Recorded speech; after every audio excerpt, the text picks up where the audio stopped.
Next, we will have a discussion and direction regarding the Charter Review Committee's presentation, and I think we have many folks in the audience for this today, but Judge Gilbert, you're the spokesperson. You're on.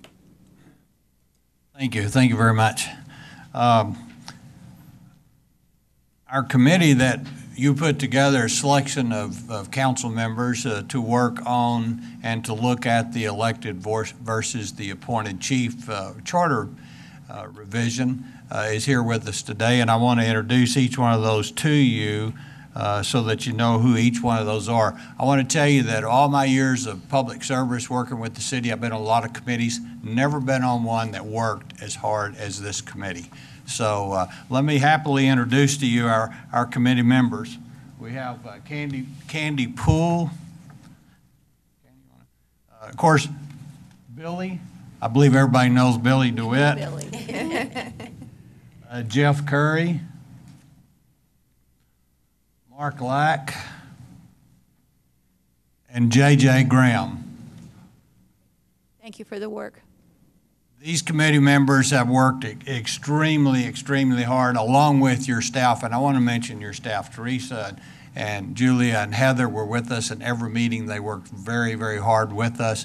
They never tried to persuade us in any direction, but they gave us all the information that we needed and worked very hard.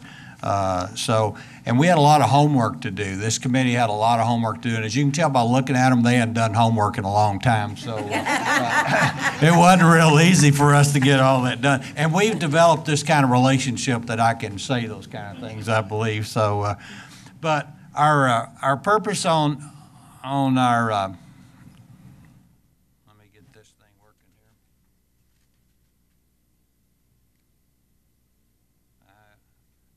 There we go. Okay. Our charter purpose that we had, our committee purpose that we had that was given to us by you as the city council was to evaluate the elected and the appointed chief and to provide a recommendation back to you. Each member of this committee, some of us came in with preconceived notions of what we thought should happen. And so we had long talks about that, and everyone committed to look at this with an open mind, a complete open mind, because we want to look at one thing, and that is what's best in the best interest of the city of San Angelo. And that's where we went to. You gave us a very simple chore, elected versus appointed. You know, if you talk to people in San Angelo, there's two things that you can get somebody from San Angelo really fired up about. That's football and the elected chief. And this committee has found that going out into the public and talking to people about this, sometimes they needed bodyguards. Because people tell you, and that's okay. That's what we want to hear, is we want to hear what people have to say. And so we took a very long look at a lot of things. Let me tell you what we did. In our process that we had, we spent 5 weeks. We were told we want to try to be ready in case there's a November election to make a decision on this. So we had 5 weeks to do this. So this committee met twice a week, at least 2 hours every meeting, and then they did their homework. And we went through a lot of things. We talked to individual people. We spent over 16 hours just in meetings. We spent over 20, 30 hours in talking to individuals. We looked at section 60 and 64 of the city charter. We reviewed the state and local statutes, the Texas Local Government Code 143 of Civil Service that controls the police department and the chief, the Texas Government Code 142, meet and confer. We looked at all that. We looked at the San Angelo Civil Service regulations. We interviewed elected and appointed officials, and we did informal conversations with people throughout the community. So to tell you what we did so that you know that we didn't just sit in there and talk about this is what we've heard, we went and found the facts. We looked into the facts. And we did talk a little bit about what we heard. But let's look at the San Angelo City Charter. The City Charter was created to have the elected police chief for the city of San Angelo. 61 says that the chief shall have been a resident of the City of San Angelo for a period of at least 2 years immediately prior to his election and shall possess the qualifications of electors in said city. So are you telling me that the only two qualifications to run for chief of police is they have to have lived in this city for 2 years? And be an elector. And Yes, ma'am. You must have been looking at my paper. I've got that written down right here. just making sure. That's correct. And that the term of the chief is going to be for 4 years. Those are the requirements. That's it. Is there an age requirement? You have to be an elector, so you got to be 18. Just to say that specifically. You have to be 18 years of age. You have to be a resident of the City of San Angelo for a period of at least 2 years prior to your election. That are the only requirements that there are to run for chief of police. So there's no experience required? No, ma'am. So when we looked at those and we kept going through the city charter and looking at what are the other requirements that we have or anything that we have in the city charter, we have section 63, which is the duty and the powers. Judge Gilbert, may I just stop one moment? Because I think what we did, I don't know if you said as part of your committee members, David Howard, because I think he's in the back of the room. That's right. We have David And I want to Howard. make sure everyone understands that we had representation on this charter committee as well from the police department. Yes, David Howard, he's the assistant chief of police, and he was with and sat with the committee each and every meeting, and he added a lot of information, gave us a lot of things, and we very openly, and you would think it's kind of hard because there's a policeman sitting right there that's assistant chief, but he was very good about taking everything that came at him, and he came back at us. So it made for a real good situation in our committee. It really worked out really well. Okay, 63 says that, let me get to 63 here. It shall be the duty of the chief of police to preserve law and order within the City of San Angelo, and especially to enforce the ordinances of said city. That's the duty and the powers.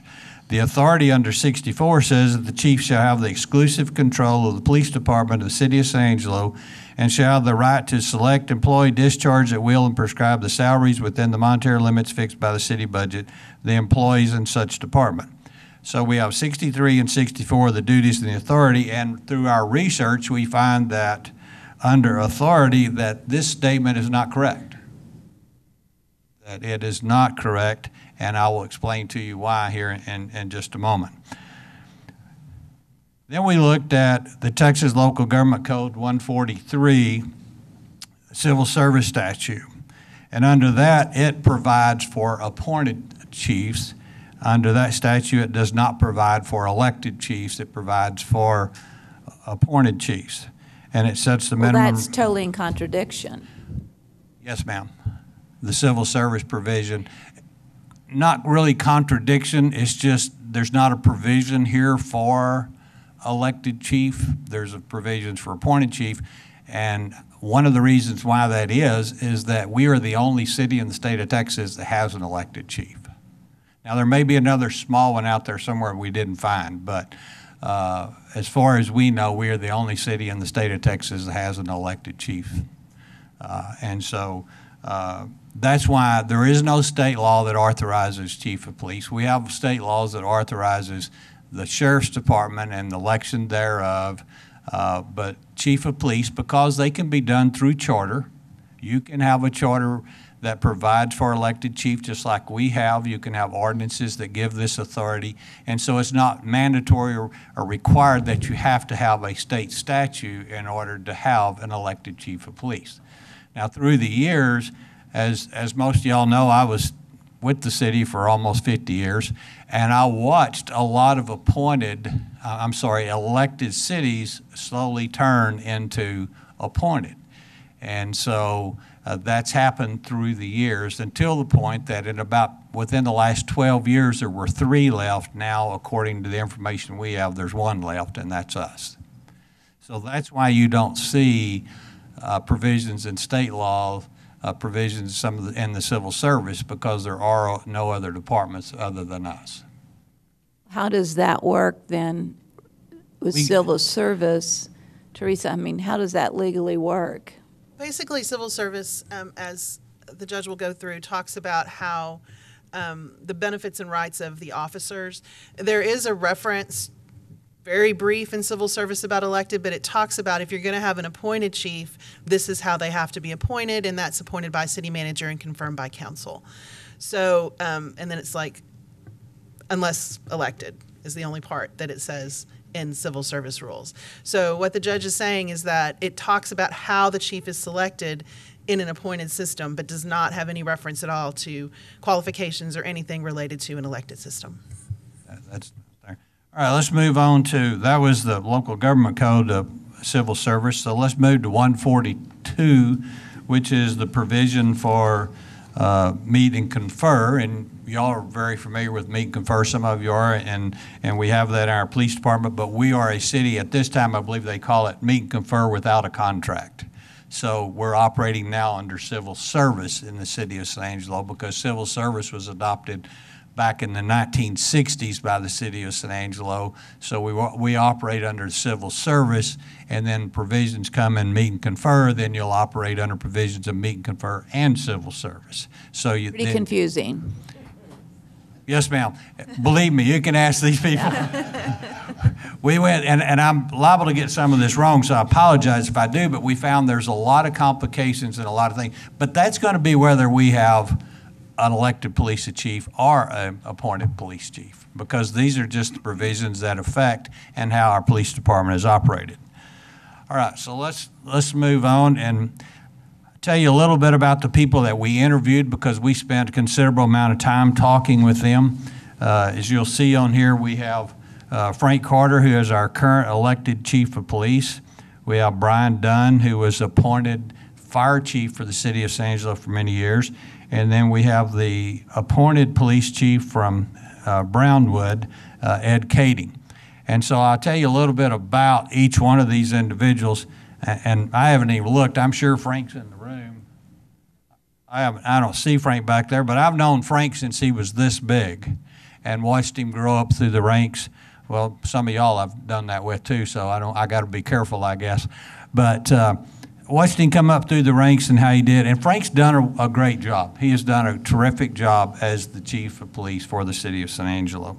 So we got his feeling and what he felt about the elected versus the appointed and being in his position. He surprisingly gave us some information that he thought was important on both sides of the road. We brought in Brian, the appointed police chief, because we wanted to know, we've heard things that say, well, we don't want an appointed person because they're appointed by the city manager, and we don't want them to be just totally under the control of the city manager. And I'm gonna lay the facts out to you. Y'all may not like some of what I'm gonna say, but this is what we are dealing with. And people say they don't want that. Well, we brought Brian in. He says in all his time, he's never had problems with city managers trying to control his department. You know, and I know, you know, that can happen, but that can happen with any given thing. So we were able to get information from both sides, from the elected versus the appointed. The reason we asked Mr. Kading to come in for Brownwood, because he is an appointed chief of police in Brownwood. They just a few years back went from elected to appointed. But Ed was also a lieutenant in the San Angelo Police Department who ran for chief of police here and didn't get elected here, but went to Brownwood as chief. So we brought him in to give us perspective of what he's seen since he's gotten there, and what is it like, and the information that he told us. And he said that having worked in both systems, even though as an appointed chief, Ed says that, you know, you can have problems with people not liking you there, still trying to go to the city council, go to the city manager, but that's going to be in any job. That can be in Teresa's job, that was in my job as the judge and the assistant city managers. Those things can happen regardless. That's not going to be just the chief of police that situation happens in. But Ed was very happy with working with an appointed system, and he did tell us the good things about the elected, that he thought, the few things that he thought was there. So we heard both sides of everything that everybody had to say and questioned them at length of what their feelings were and the facts, not only just their feelings. Now, we went out and talked to people in the community, and here's one of the first things we got from their responses, as you will see, is that they said, not again. When we talked about elected versus appointed, does it need to go to an election? Not again. It's been up for election several times. And I think the last time, and I may get this wrong, but I believe it was 73% to stay elected in the City of San Angelo. So one thing that we as a committee talked about is we may have feelings about how we would like to see it in the City of San Angelo. Maybe we want it to be elected, maybe we want it to be appointed, but what it boils down to is what the public, what they want, what the community, what the citizens of San Angelo want. Because they told us that they didn't trust the city government. That was one of the biggest things we heard.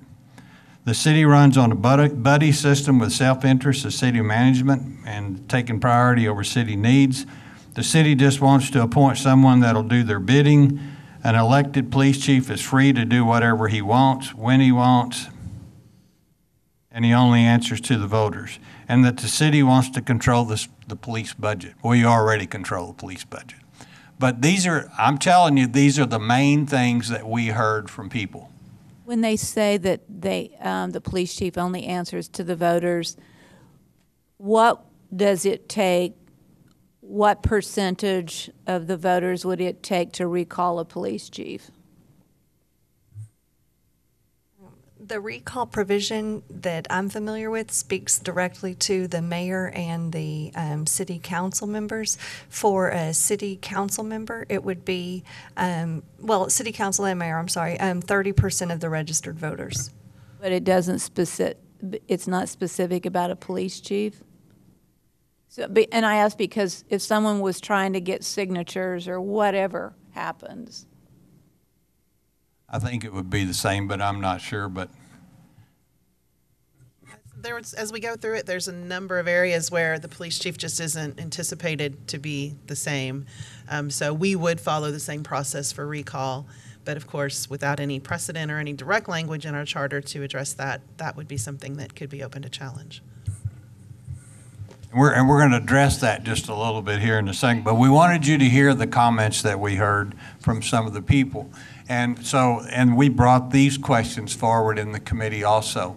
And, not again, yes, we've had an elected system for 70 odd years now in the city of San Angelo. And so there's we just grew up with this system. There's a lot of that. It's just that's the way it has been. That's the way it should be. The distrust in government, I'm not so sure.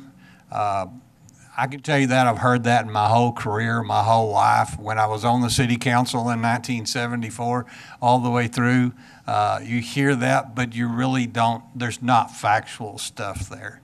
But that's something that we do here. The city runs on the buddy system.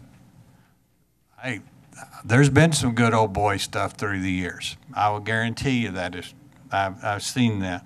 They want to appoint somebody to do their bidding. I don't really see that factor. The chief of police is free to do what he wants with the department. That's absolutely not true. There are controls in civil service and city ordinances and things that give control to that. And so, but here's what we found was the other side of this, that when we talked with people, most of it was shock and sometimes disbelief at the lack of qualifications required for a person to run for chief of police, indicating that some of the people that talked to other people said, well, you could run, or I could run, or this. And yes, if politically you're astute, you can do that, and you have enough money, you can do that. We've been fortunate. The majority of the police chiefs that we've had, I think I went through either 11 or 12 chief of police in my career.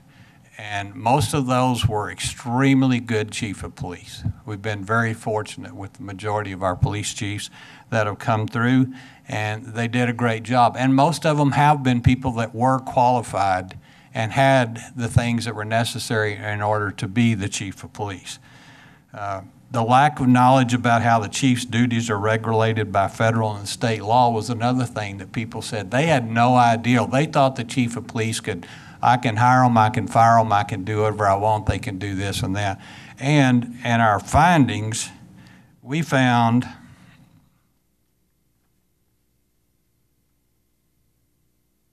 under the elected chief of police, the requirements did not include prior police experience. The chief, due to civil service statutes and meet and confer, does not have exclusive control over the department and its employees.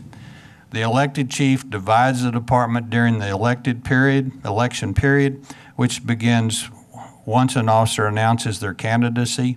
An elected chief who is also legal as a city employee is exempt from discipline when it comes to violations of rules and policies. Explain that.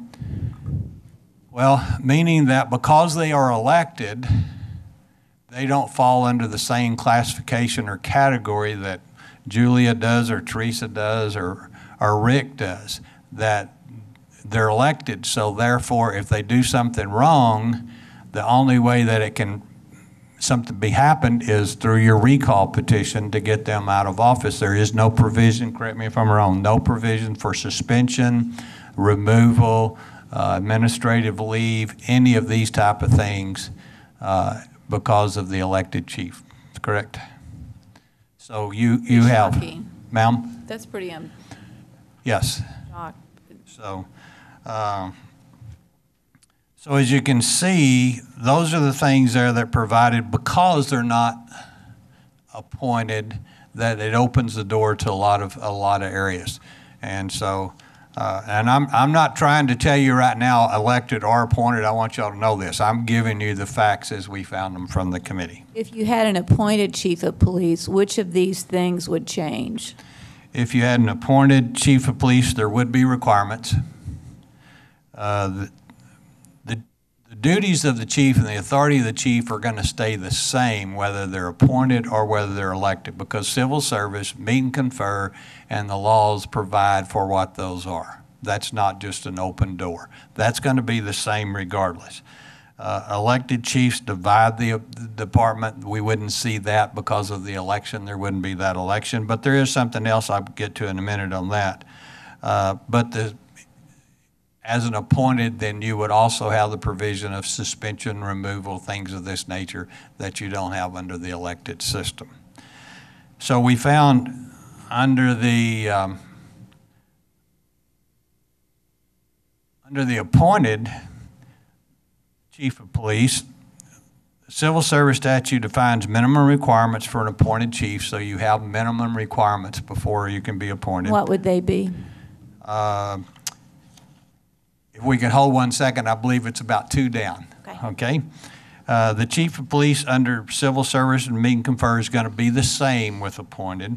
The police department would not be divided in ranks during the election, but may be united in its disdain for the selection of the appointed chief. I mean, they could still be upset because they didn't like who the city manager and the city council appointed. So there could still be that, but you wouldn't have 9 months, 8 months, 6 months of political election time going on during that. Did you hear comments about how divided the police department becomes during election time period because people choose sides. So how disruptive is that? We did hear that, yes, ma'am. We did hear that that is pretty much the norm. I will tell you this, that with our last chief, Frank, that's come in, probably the least amount of that I've ever seen. I have honestly seen it being right, as the judge, I was probably the closest city employee to the police with being outside of that. There's been a lot of that in the past where if you support the wrong candidate, you might get moved to nights or you might get moved to the basement to do evidence or things of this nature. That has happened. That has happened at certain times. So yes, that's there. Okay, here's kind of a comparison here for the research findings. Elected chief is 2 years residency, 18 years of old, not a felon, not mentally incapacitated. You have to be an elector. versus appointed, which the minimums there are 5 years as a licensed police officer, a TCO intermediate certification. That's the minimum requirement under civil service. And what's that, TCOL? Texas Commission on Law Enforcement. Okay, and these requirements are set up in civil service. But they're not required of an elected chief. They're not required as an elected chief, yes, ma'am. And you don't have to be a licensed police officer to run for police chief. No, one thing we found out, you don't even have to have a Texas driver's license. So, Tom, did you have a comment on that? I heard something. I have a son who's fixing to graduate, and I'm fixing to throw his hat in the ring here. Tom could be police chief? No. okay. So as you can see, I'm giving you both sides of this for you to look at here. And I guess what it all boils down to is the reason you wanted us to come here today was to give you a recommendation.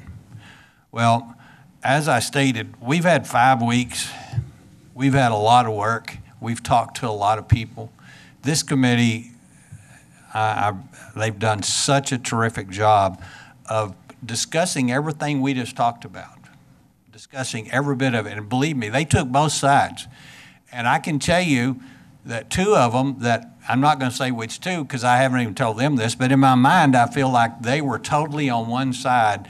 And then as of the last couple of weeks, they were right in the middle, just like me, because the first thing I told this committee when they asked me to be chairman was, okay, but you got to understand, I'm not crazy. I'm going to argue both sides. And I look up now, and every member of this committee argues both sides.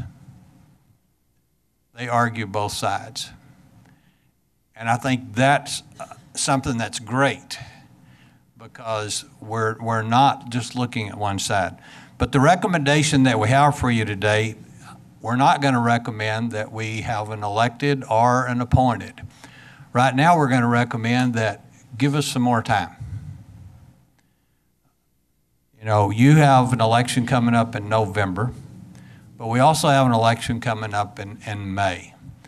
From what we've been told from the community, from what we've heard, and we've talked to we're not talking about we talked to 10 people. We've talked to a lot of people. And what we find is, well, first off, I'm going to ask y'all, how many of y'all knew civil service overruled most things that the chief of police could do? Did anybody know that? Okay. Did anybody know about meet and confer overrules a whole lot of things that the chief can do? And the chief's not even involved in that. I just didn't know what those were. Okay, all right. Okay, so I'm talking to you as the city council and the mayor. Do you know how many people in the public knows that information? You know, we haven't found anybody that really does that hasn't been involved. I don't think you probably found many people who understood how the qualifications were so nothing. That's right. That was a major factor. I can tell you, Candy, everybody that Candy talked to just about, that was their major deal right there. Because every meeting she would go up, talk to 3 more. Guess what they said? And so, but here's what we were recommending, and I've got it written down here, but I'm just going to tell you from the heart. We need to talk to the public. We need to inform, I'm not going to say educate, we need to inform the public of just more than what I've informed you today, because believe me, we can go on for another 30 or 40 minutes. We need to inform the public, and whichever way the public wants to vote on this, that's their job. But I believe they need to vote after they are informed. Now, this committee, and we have totally agreed to this, we are not going to recommend one side or the other to the public until we have received all of our information back from the public of what they want, after they've had a chance of being informed. So what we want to do is we want to ask you to let us have until January to come back with a recommendation that would go on the May election.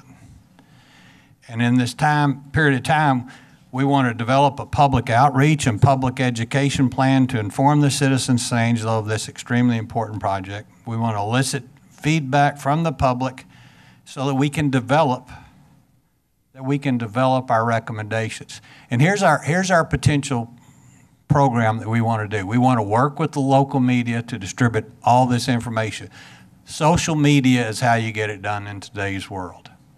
We want to host a town hall meeting, maybe one, maybe two, whatever it takes. We want to work with the communications department with the city. I think Teresa and them and Julie have already talked to Brian about helping us with doing this. We want to do a social media outreach. We want to use Channel 17. We want to provide bilingual. We want to provide as much information that is information, not a political campaign for or against. We want to provide information to the public that allows them to receive this, and then they can vote informed. One thing that I might have missed, and you might have covered it, but because we elect, what we also find is that most of the candidates are within our current police department. Yes, ma'am. So you don't have people from other cities who might have terrific experience or good experience coming into our city to run, because it does become more of a popularity contest with credentials than, and so your candidates all come from a pool of existing police officers, Yes, ma'am. primarily. Yes, Is that ma'am. correct? Did you talk about that earlier? Yes, no, I didn't, but we did discuss that in the, and one thing for your information, if we used the minimum, just for example, we went to an appointed, and let's say that we used the minimum standards that civil service has here. And I may be wrong on this number, but my understanding was that Dave gave us information, and maybe the chief did, that we have roughly 70 officers that would qualify to be appointed to the chief of police coming from this unit. Okay? Great. And we even looked at, well, what if the qualifications were this, this, and this? And it was even, we had 60 officers in our department that would be eligible for appointment as the chief of police if you made those requirements. Because we got requirements, qualifications from cities all over the state and looked at those. We didn't just look at civil service. Teresa and them got us this information. We looked at it, and we felt like if we were going to do this, it had to be raised. So we have already looked at both sides of this picture. What we would do if we came back and recommended elected, what we would do if we had to come back and do appointed. We have some thought processes here that we would lay out. I think also, I think most of us sitting up here would also say that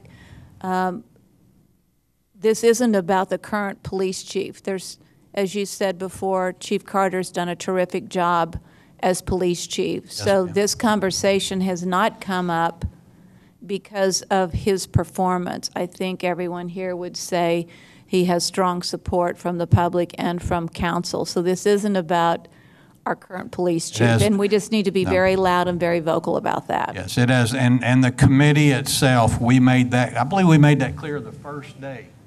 The very first day, we made that clear that this has nothing to do with the current administration. Police chief, assistant chiefs, it has nothing to do with them. This is a matter of, as a community, for us to look at what direction do you want to head in.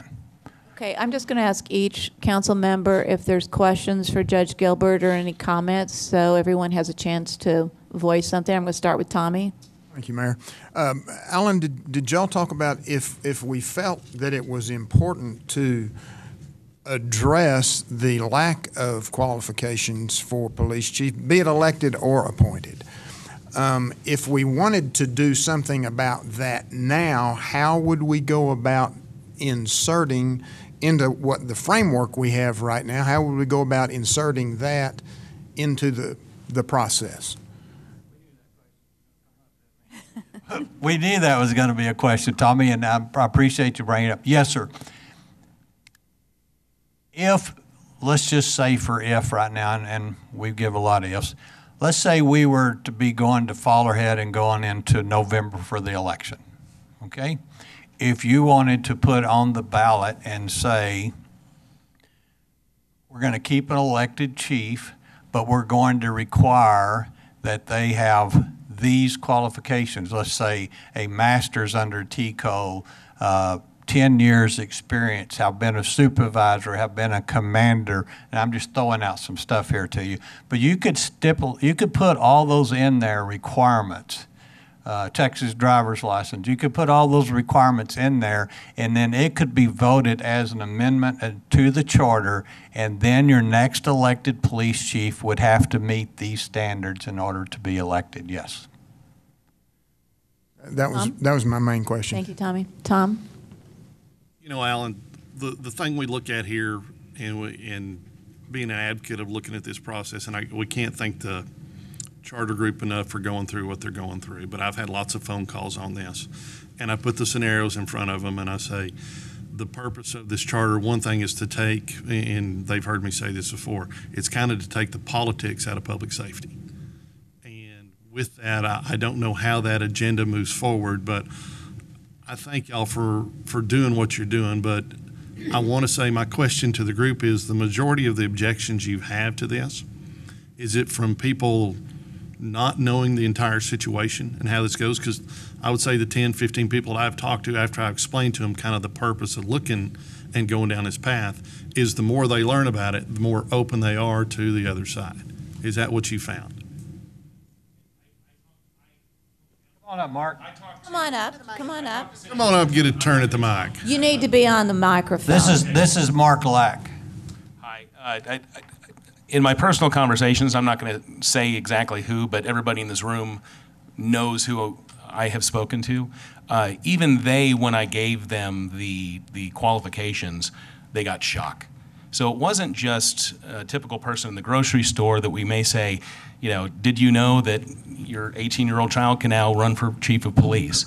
And I would tell people that. My daughter's, who's about to turn 18, will be eligible to run.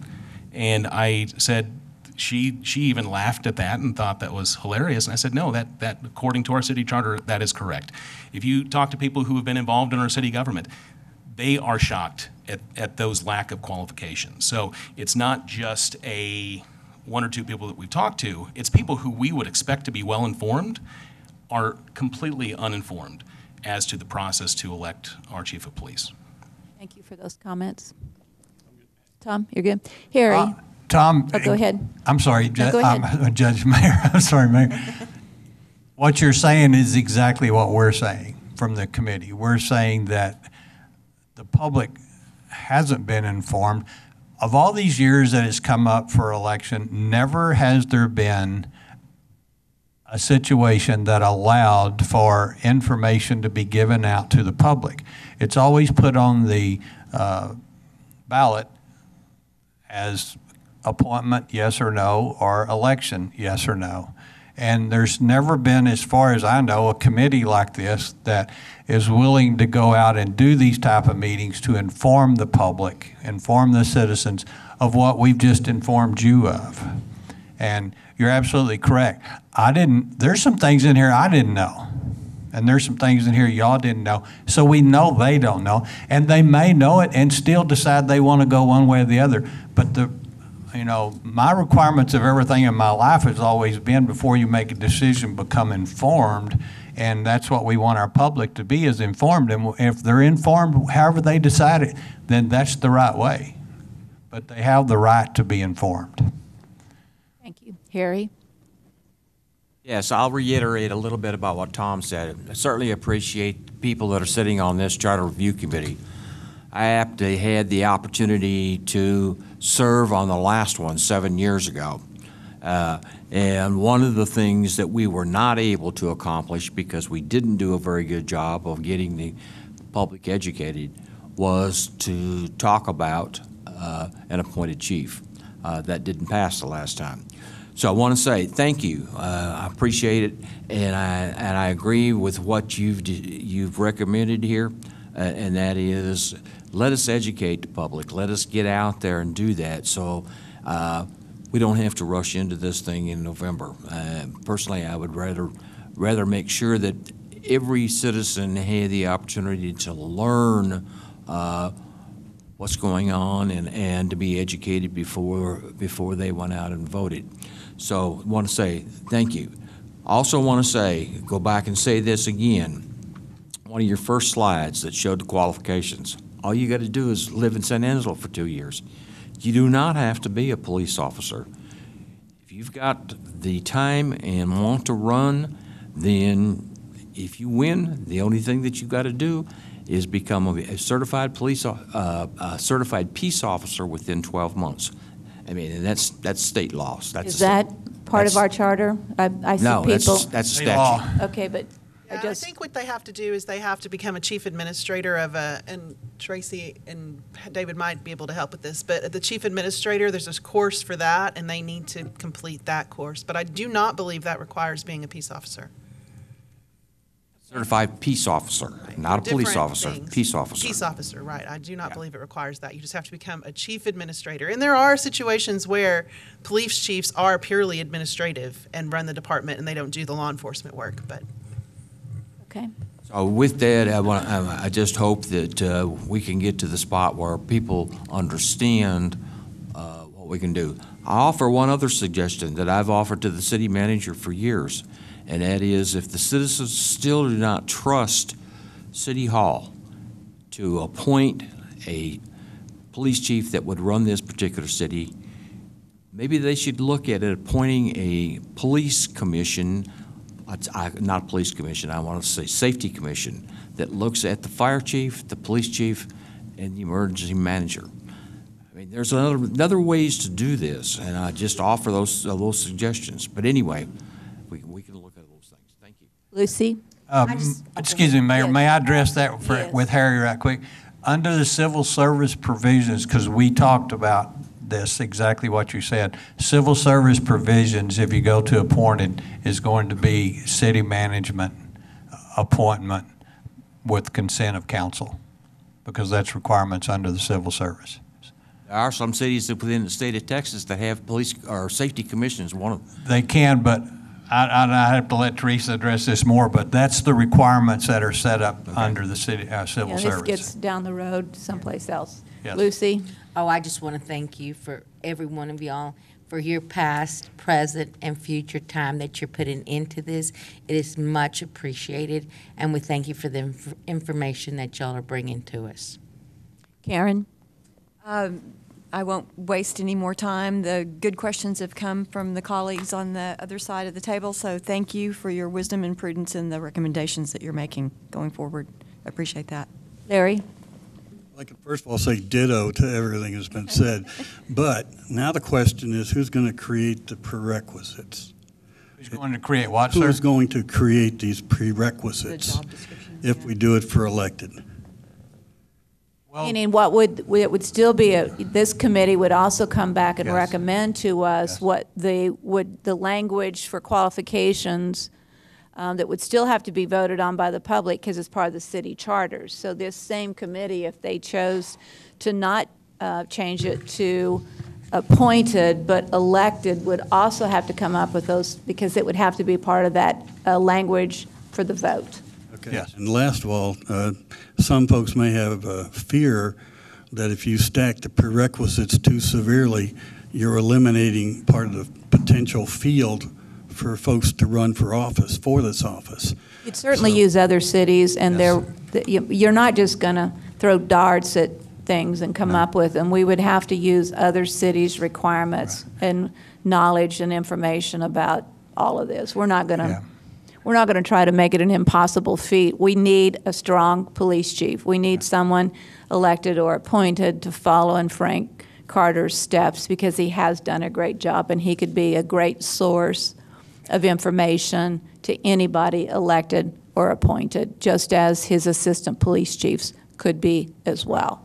And as I said earlier, we have looked at all these requirements. And if we were to go to the top level of requirements, we would still have roughly 60 police officers in San Angelo that would be eligible. So that would not be. That says a lot. That's great. Yes, that says a lot for our police department. Yeah. That says a whole It lot does. for our police department. Thank you. Okay. All right, so with that, Does anyone on the committee, the charter committee, want to come forward and offer any other comments or say anything before we go to a vote? Doesn't look like anyone's coming forward. Yes, okay, so then with that, I think what I need is a motion to delay or put May in as a time period for a potential election on this issue. What do we need, Julia? We have this posted as discussion and direction, so if the council, I think we have a consensus that you'd like the committee to come back in January with a final recommendation. I think that'll be good. All right, is there anyone opposed to that or any further comment? All right, so I think you all have direction from us, and as a final, thank you for what you've done, the work you've put in, and the work you're going to be putting in, because it's not over yet. So thank you very much. All right, with that, it's 10:07. We are going to take a break. We'll be back at around 10:15. If you could stay just a few more minutes, if you don't mind.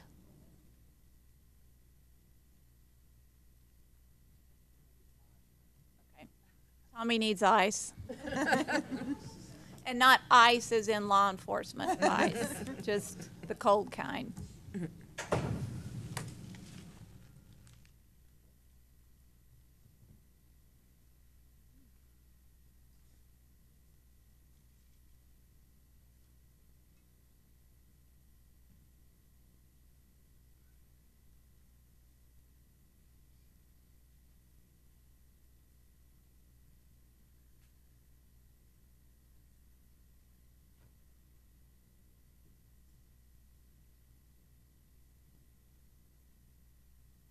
All right, we are now open for public comment on the conversation presented by the Charter Committee on elected versus appointed.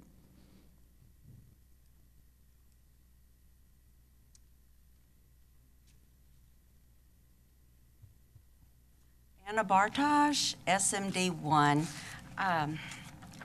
Just a few things I wrote down, and to me the biggest concern that seems to have been expressed is qualifications.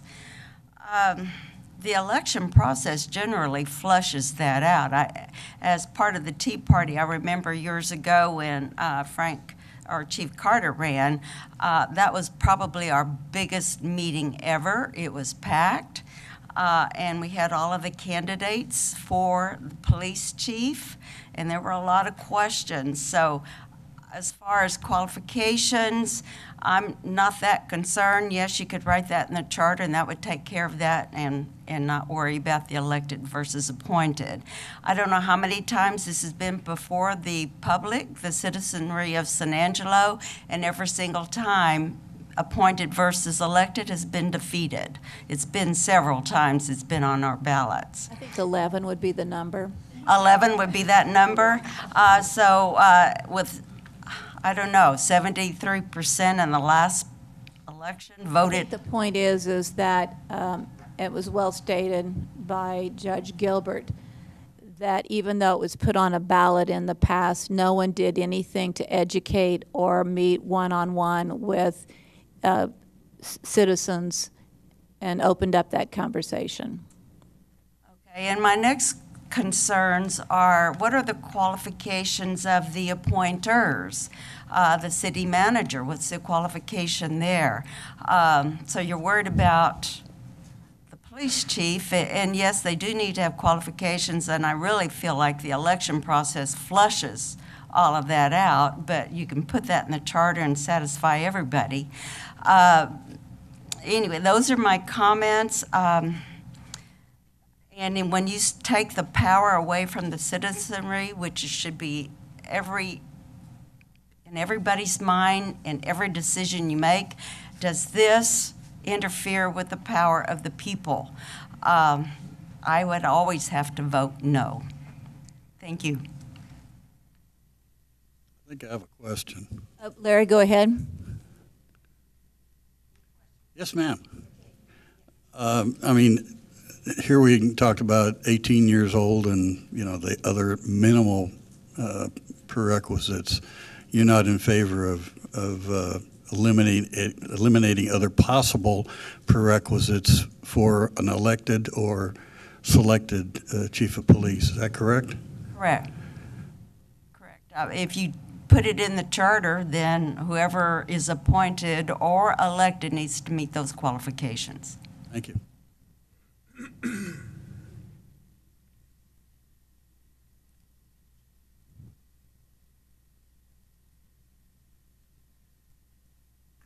I'm Vera Kirkpatrick, and I live on Coral Way. And I want to thank the committee. I know I've been on committees, and it's a lot of hard work, so I do appreciate them.